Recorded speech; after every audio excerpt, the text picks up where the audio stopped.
Favourite mango fruit name में से एमलिया, favourite animal God name में से ओलिया, और फेवरेट वर्ड नाइस में से एनलिया।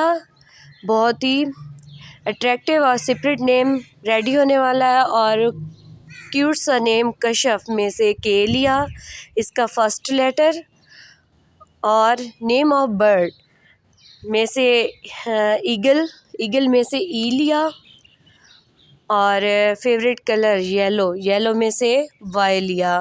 अब हमने इसका सेपरेट नेम रेडी करना है। First letter M, second letter O, इससे थर्ड लेटर है एन, और